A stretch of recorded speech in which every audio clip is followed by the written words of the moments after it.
Okay, my name is Emily Coyne, and I'm a researcher for this project. I want to thank you for agreeing to participate in today's interview. A few things before we get started. We would like to record the session today, so excerpts from these recordings will be shared within this class.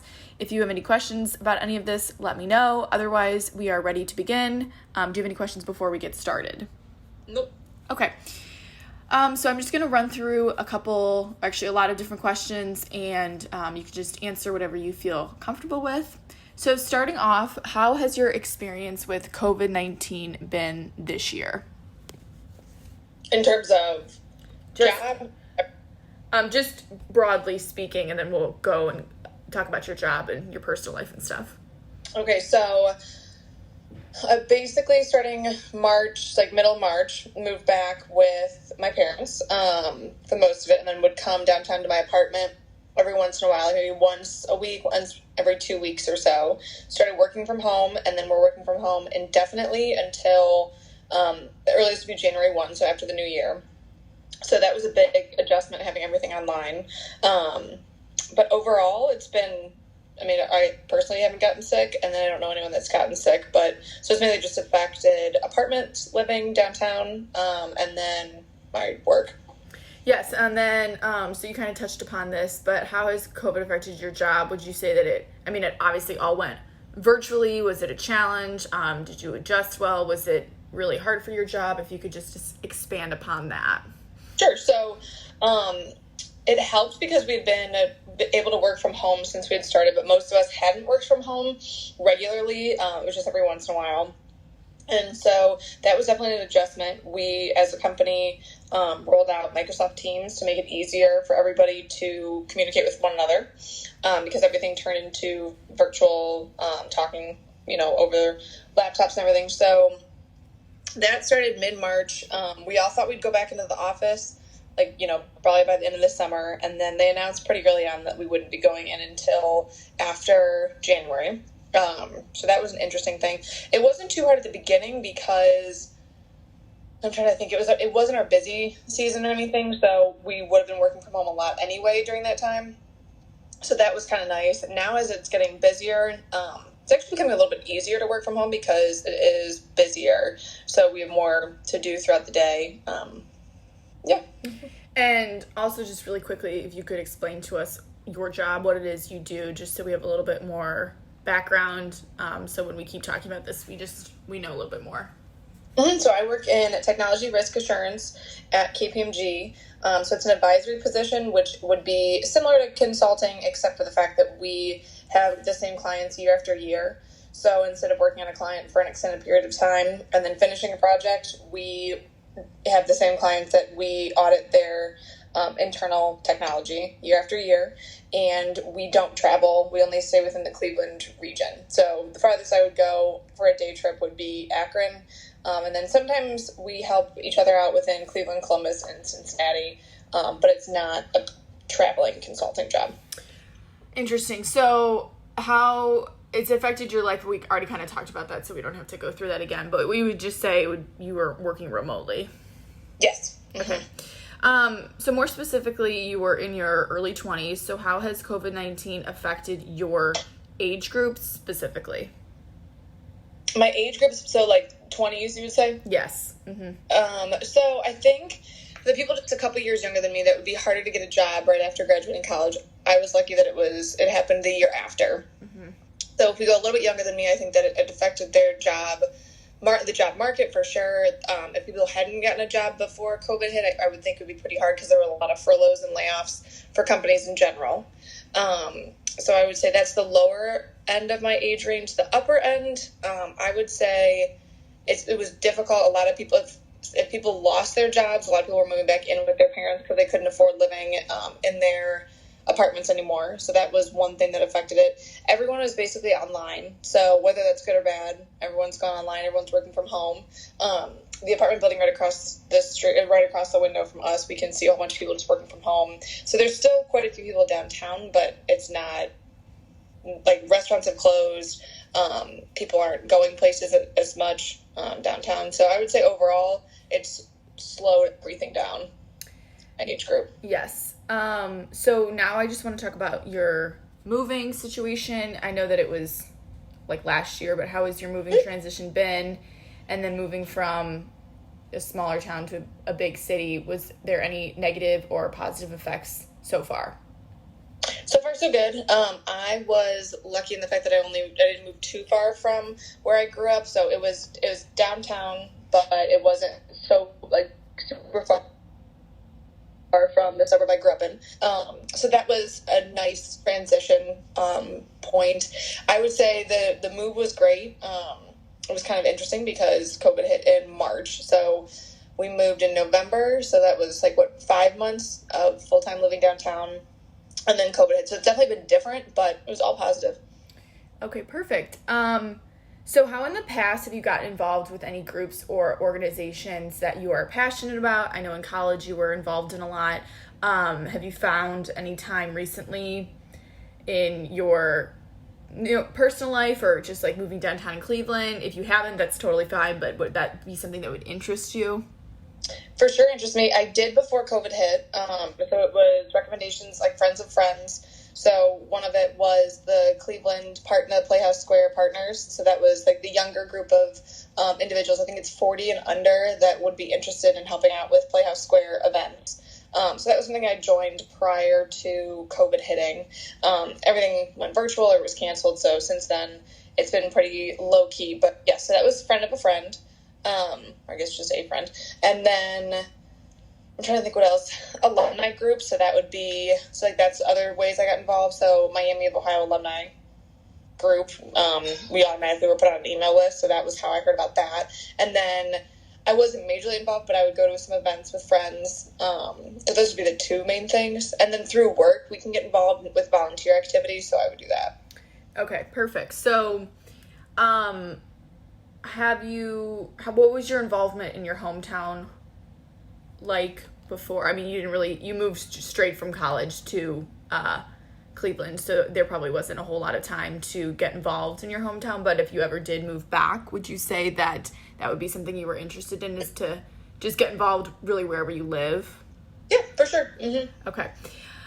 So have you researched any places in your current city that support helping others? So I know currently going on in the world, there's a lot with the BLM movement and with the pandemic, and lots of social justice issues have come up. So have you seen a lot of that going on throughout Cleveland? Like, have you seen this more in an urban area? Mm-hmm. I believe so, yes. Yeah. For sure. I was downtown during the riots on accident. So I saw that firsthand. But for sure, an urban area would be much more prominent than a suburban area. For sure. So I know you kind of mentioned earlier before the pandemic hit that you had gotten involved in places like Playhouse Square and Miami, Ohio, alumni group. And I know through your work you can do stuff. So have you gotten involved virtually with groups of people who have done that since then? Or have you just kind of everything's been put on a halt since COVID hit? I would put on a halt for sure. I mean, people talked about doing things, but it was very much on a halt, especially with Playhouse Square being closed. So not much is happening through that. Right. So if you haven't, would you be interested in cultivating groups to organize something along those lines, or have you not really given it much thought? I mean, I hadn't really given it much thought, but I'd be open to it. Okay. So and this you don't really need to have a specific answer right now because it might not be anything, but what are some of the main issues that you are concerned about currently? So I know that you're living in Cleveland, so maybe it would be just the safety of people living in a city with the pandemic and staying safe with that, or the BLM movement. Were you cut out for a second? Oh, okay. Can you hear me? I heard. Now, and you're both horizontal and vertical right now. That's actually incredible. Can you hear me? Mm-hmm, I can hear you. Okay. So I was just asking, what are some of the main issues that you're concerned about currently? Just in life or living downtown? Like with living downtown, like with the pandemic going on, is it the health and safety of others, living in a city? Would it be social justice issues? It doesn't have to be anything, but if you just had to pick one. I would say for sure social justice. I would say another thing would be local businesses and restaurants and everything, given that there's a lot less people downtown overall. And then even though there's more people throughout the day downtown because they're working from home, there's lower percentage of people because they've moved out. So I would say that downtown was doing super, super well when COVID hit. So I'd say both social justice and then the livelihood of all the business owners and everything downtown. Okay, perfect. So what are barriers that you've recently experienced when trying to get involved or talking to people? Or you might not have any barriers because virtually could be easier if, everyone has technology available. I'd say initially that was the case, and then I would say now, like at the beginning of COVID, everyone was excited about the Zoom happy hours and phone calls and all that kind of stuff. And I said, I would think now people are less excited about virtual things and more excited about in-person things, whether it can happen or not. So I'd say that. I would say that'd be very... Okay, that's perfect. Okay, so we're going to go through some questions. These are centered around some wants and needs. I'm going to start with the needs first. So do you feel like you thrive in small groups or larger group settings? And this can just be in your work life, in personal settings. This is just across the board. Probably smaller. Okay, yep. Do you want to be more behind the scenes contributor or an upfront outspoken advocate for, and this can be about anything? I'd say usually behind the scenes. Okay. Could you expand upon that? Have you done anything recently, or even in the past where you feel like you might not have gotten credit necessarily, but you made a difference? Or does it happen a lot? Has it happened before where you've taken a backseat role and just kind of helped? And I'm trying to think, do you want specifics or just a yes or no? A yes or no. Oh, then yeah. I mean, I'm always willing to support. So a lot of the times it ends up being behind the scenes because I'm agreeing to what they need. Right. But I wouldn't stand up and say it. Right. Perfect. Okay. So, currently, what does your transportation look like? Since you live downtown, are you walking a lot? Do you have a car? Do you like to drive? How do you get around places? I would say I drive when I'm going outside of downtown, but anywhere downtown I pretty much walk. And I have not used any form of public transportation, including Ubers and whatnot. Maybe once, but not regularly. Yeah. Do you feel currently with the pandemic, you probably... Pre-pandemic, would you use Ubers and others a lot more than now? Okay. And do you switch around your plans based off of after the pandemic because I can walk to this restaurant now instead of... Yep. Okay. So are you restricted to your home currently because of COVID, or can you still go out? You don't have any underlying health issues, or you don't... Nope. Mm-mm. Okay. Would you meet with small groups that were socially distanced with masks, or are you still not feeling comfortable enough to do that with people? Sorry, what was that? You cut out a little bit. I would do that. Okay. And have you done it so far with friends? Have you done it with people that you don't really necessarily know, or are you just keeping it with family? I would say it's for sure family, and then the same group of friends. So it's not strangers. Mm-hmm. Yeah. And so it's the same, I don't know, family members, but it's my immediate family and grandparents, and then throw an aunt and uncle or two. And then in terms of friends, it'd be the person I live with, and then the same 6 girls, and then my boyfriend and his group of friends. Right. And do you feel safe when you're around those people, or are you still cautious? I'm cautious I would be in general, but probably not as much on alert because I've been around the same group of people. Yeah. So I would never put myself in a position where I'm with massive amounts of people I don't know. And then these groups of people have basically been around the same group as well. So even their spread isn't as wide as if I were with a group of strangers. Right, exactly. So how do you feel currently? Do you care about the safety during this pandemic? Are you more concerned with your health or the people around you's health? Or it could be just you're more concerned about one specific person's health, your grandparents, when you're around them? Or do you care about what you're doing just so you don't affect other people? Or kind of what are your thoughts on that? I would say that I'm more concerned about spreading it than getting it myself, which I guess is one and the same because to spread it, you have to get it, kind of, or to be asymptomatic. But I would say that spreading it would be more of a concern for me because I feel like without any underlying health issues in my age group, I would be okay, like, in the end. But spreading it really makes me nervous, especially around my grandparents. They're about 80 years old, so that would be a group of people that I'm really nervous about. And just really spreading it would be the most concern. Right. So what does your everyday life look like in the midst of the pandemic and being quarantined at home for so long? And this could have obviously changed, like, in the middle of quarantine. Your daily life might look a little bit different now since people are going out and about a little bit more. But if you could just walk us through your, like, daily routine, that'd be great. Sure. So initially in March, my daily routine was, work from home is consistent for all of it. But in March, I was working from my parents' house primarily, and then I would come downtown to my apartment maybe 1 or 2 nights on the weekends. Or I wouldn't go anywhere but my apartment and my parents' house. And then during lockdown, didn't leave my parents' house. So that was like mid to late March into April and everything. And then after that, as like the weather's gotten nicer and summer's kind of gone on, I would say that I am out and about more in the sense that I'm outside, having dinner with people, or I'm outside, like, having a drink with people. So social gatherings are outside for the most part. And then I'm in my apartment, going back and forth between my parents' house and my apartment.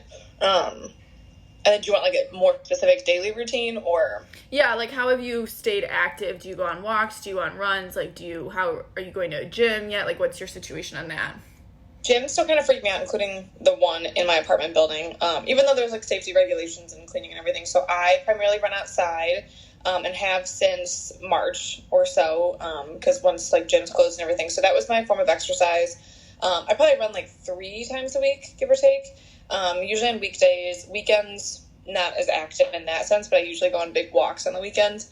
And then I'm trying to think what else. I would say at the beginning of COVID, I would try to, even if it was cold outside, I'd try to get outside as much as possible, just so we weren't going stir crazy because we couldn't go anywhere. But now that I'm able to walk to places downtown, or just even go other places besides my apartment and parents' house, I find that I'm probably not exercising as much, because I feel that I'm not, like, as cooped up inside. Yeah. Do you take advantage of, like, online workouts, like?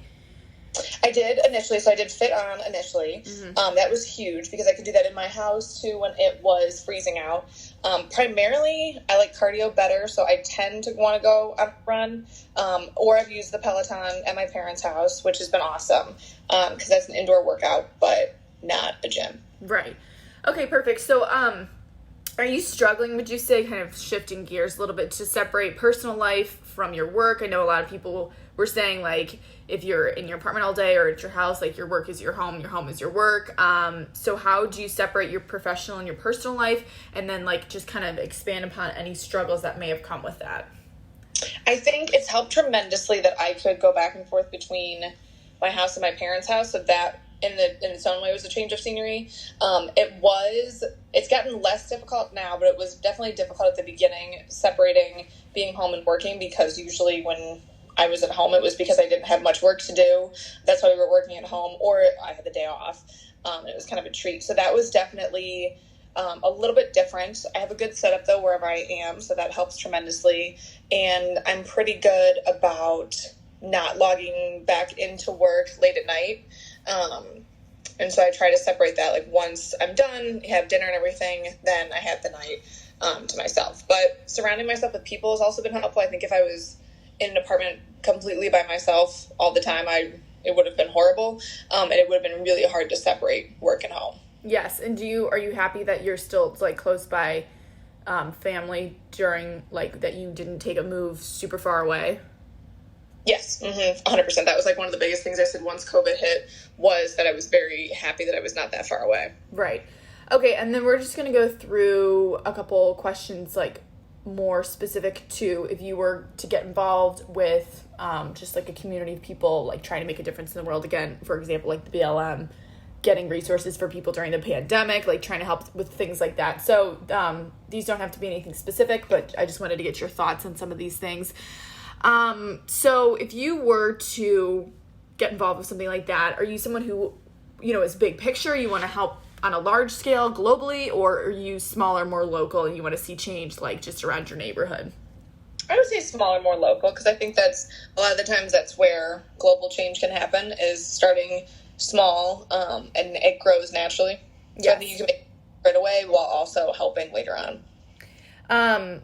And how has something like the BLM movement affected you personally? You don't really have to have a specific experience, but have you just maybe like gotten more educated from it? It's brought to your attention. You've realized that there's a lot of in your life of like privilege, stuff like that.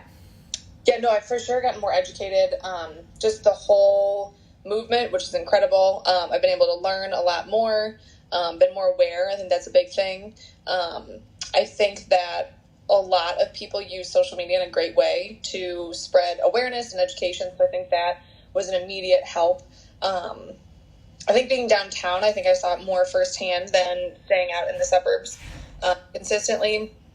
Whether on purpose or not, I think it's just naturally being in an urban community downtown. You see it more firsthand, which really helped spread awareness and education to me. Yes. So as a young professional, do you feel as though this message resonates with people in the same age group or field as you? And, or is it like lost upon them? Do you think, like, what are your thoughts on that? I don't know if work necessarily, like my work has anything to do with it, I think, but my age group, like it would resonate very well, because I think that my age group are a lot of the people who are leading a lot of things, which is fantastic. So I would say that it resonates really well with my age group, for sure. I don't know if work, not in a good or bad way, I just think that work, where I work too, gave us a lot of educational things and like tools to use, and took a very strong stance. So my company as a whole really took a strong stance. Mm-hmm. Absolutely. So are you looking to connect with similar people who share similar beliefs? Do you like to be friends with people, or if you just like looked at your circle of friends, do they think similarly to you? Are they do they have totally different beliefs? Is it a mixture of both? Do you really care when, like, is that a big thing to you? Is that what you like really need? I think it's a mixture of both, which I think is good. I think it's bad to surround yourself with exactly like-minded people, because you can't challenge one another. So I would say that I have my circle of people would be people who think similarly to me, people who don't. It's a very respectful group, so regardless of your belief and all that kind of stuff, it's very open, respectful, and I think it's a good mixture of both. Right. So just for a quick question, if you were to, let's say, somehow get involved, would you be someone who would like to financially make a difference? So would you be someone who would like to donate? Are you philanthropic? Or would you be someone more willing to like give your time to a cause? Or it could be both.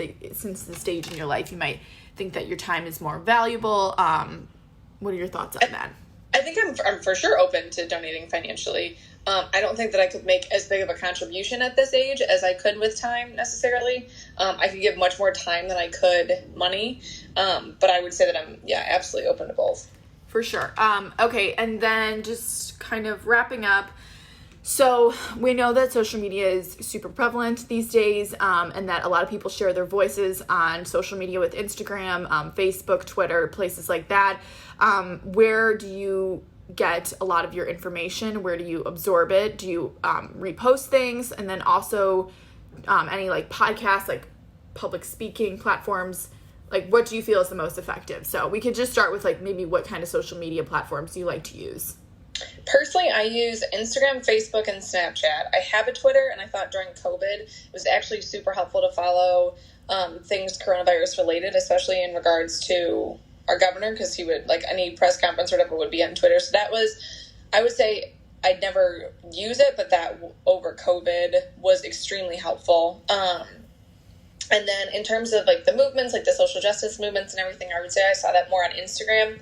I personally I tend to not post a lot in general.